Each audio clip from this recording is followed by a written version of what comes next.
యాత్రలో క్షేమమునిచ్చే నీ కృప పావనమైన జీవన యాత్రలో క్షేమమునిచ్చే నీ కృప ఇలనైనా రది కరుణించునే ఎలయలేని నీ కృప కృప కృప యేసుని కృప ఎరగవిరీతిగా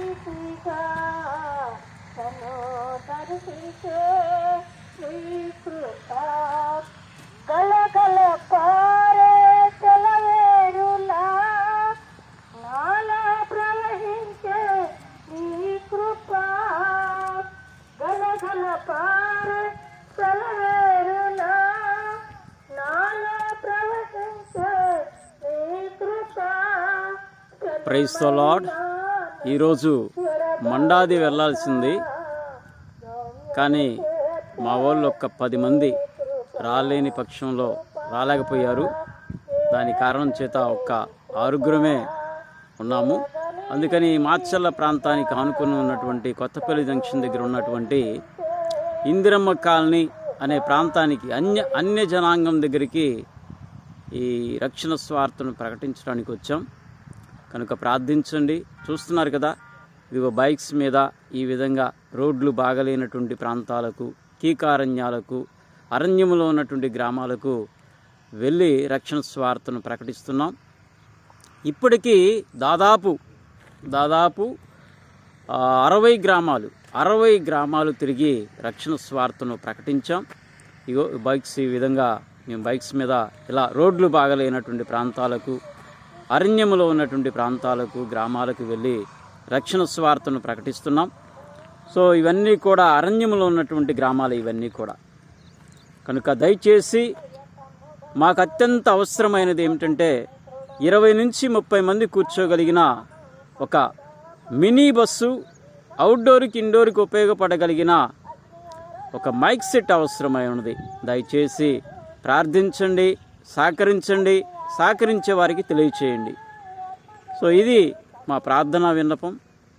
కనుక దేవుని పట్ల, దేవుని కృప పట్ల, దేవుని కృప, ఆయన యొక్క సన్నిధి మీ పట్ల ఉండాలని ప్రతినిత్యం కూడా ప్రార్థిస్తున్నాం. దయచేసి జ్ఞాపకం చేసుకోండి. ఇది మా ప్రార్థనా విన్నపం. ఇట్లు మీ ఆత్మీయ సహోదరుడు బాలశౌరి, మాచర్ల, పల్నాడు జిల్లా, ఆంధ్రప్రదేశ్, ఇండియా. నా cell number 9866521486. Praise the lord, praise the lord. స్తుతి, మహిమ, ఘనత, ప్రభావాలు మన ప్రభువుకే చెల్లునుగాక.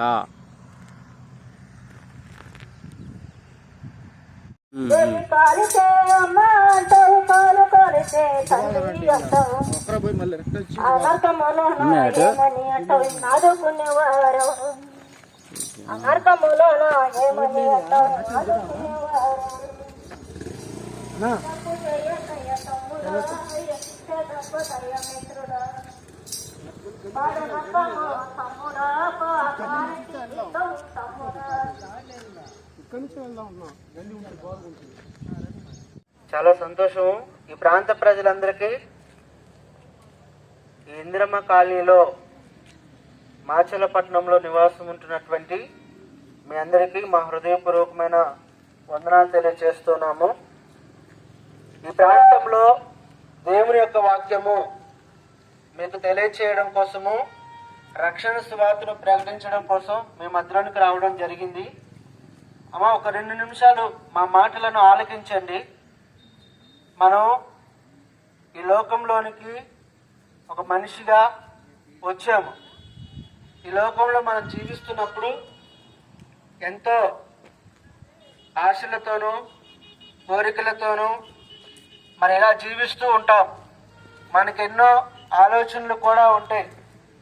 కానీ మనకి ఎప్పుడైనా ఒక ఆలోచన వచ్చిందా, ఎందుకు మనం ఈ లోకానికి వచ్చాము, ఈ లోకానికి దేవుడు మనల్ని ఎందుకు పంపించాడు, అసలు నువ్వెవరు నేనెవరని ఆలోచన చేశామా?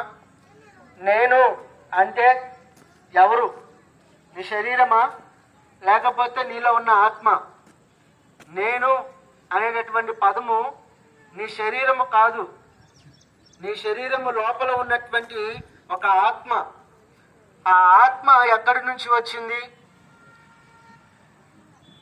మరి ఇక్కడ ఎందుకు జీవిస్తుంది, మళ్ళీ ఇక ప్రయాణం ఏమైనా ఉందా అని కనుక ప్రశ్నలు వేసుకుంటే, ఈ ఆత్మ బైబిల్ చెప్తుంది నరుని ఆత్మ యెహోవా పెట్టిన దీపము అని. అంటే మనిషిలో ఉన్నటువంటి ఆత్మ దేవుడు పెట్టినటువంటి దీపం లాంటిది. ప్రతి మనిషిలో ఒక ఆత్మ ఉంటుంది, ఆ ఆత్మ మీరే. అయితే ఆ ఆత్మ దేవుడి దగ్గర నుంచి వచ్చింది. మళ్ళీ ఎక్కడికి వెళ్ళాలి, దేవుడి దగ్గరికి వెళ్ళాలి. గమనించండి, ఈ లోకానికి దేవుడు నిన్ను పంపించాడు అంటే నీ పట్ల దేవునికి ఒక ప్రణాళిక అనేది ఒకటి ఉంది. ఏంటి ఆ ప్రణాళిక? నువ్వు సత్యాన్ని తెలుసుకోవాలి, సత్యమైన మార్గంలో నువ్వు నడవాలి, సత్యమైన మార్గంలో దేవుని అనుసరించి నీవు వచ్చినటువంటి మార్గము గుండానే మళ్ళీ పరలోకానికి అంటే దేవుని దగ్గరికి చేరాలి అని ఒక ప్రణాళిక దేవునికి ఉంది.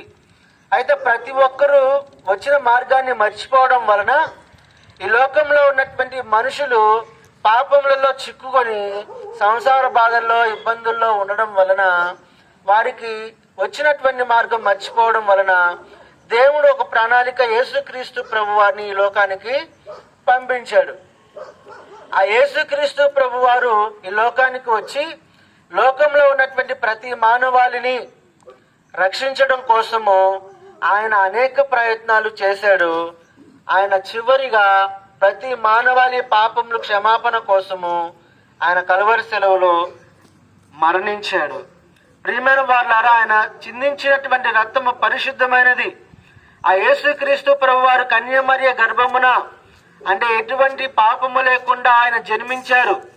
దేవుని మాట చేత, దేవుని శక్తి చేత ఇది జరిగినది. ఆ యేసుక్రీస్తు ప్రభువారు భూమి మీద 33.5 సంవత్సరాలు జీవించి మానవునికి సత్యమైన మార్గం ఏంటో తెలియచేశాడు. ఈ సత్యమైన మార్గం తెలియచేసి సత్యమైన మార్గంలోనే వెళ్ళాలి అని, అలా వెళ్ళినటువంటి వారు దేవుని దగ్గరికి చేరుకుంటారు అని ఆయన మనకు ఒక మార్గాన్ని చూపించి ఆయన పరలోకానికి వెళ్ళడం జరిగింది.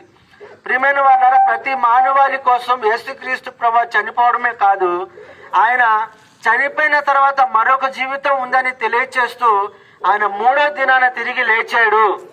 అంటే చనిపోయిన వారు కూడా మళ్ళీ బ్రతుకుతారు, అంటే చనిపోయిన మన ఆత్మ మళ్ళీ బ్రతకడానికి అవకాశము ఉంది అని రుజువుపరిచాడు. ఆయన పరలోకానికి వెళ్ళక మునుపు 40 రోజులు భూమి మీద మనుషుల మధ్య తిరిగి వారితో కొన్ని ప్రాముఖ్యమైనటువంటి ప్రమాణపూర్వకమైన వాక్యాలు తెలియచేసి నేను మరలా వస్తానని ఒక ఆజ్ఞ ఇచ్చి వెళ్ళాడు. నేను వచ్చే లోపల ఎవరైతే నమ్ముకొని ఉంటారో, ఎవరైతే నన్ను విశ్వసిస్తారో వారందరినీ కూడా నేను పరలోకానికి తీసుకొని వెళ్తానని ఒక వాగ్దానం చేశాడు. ప్రియమైన వారులారా,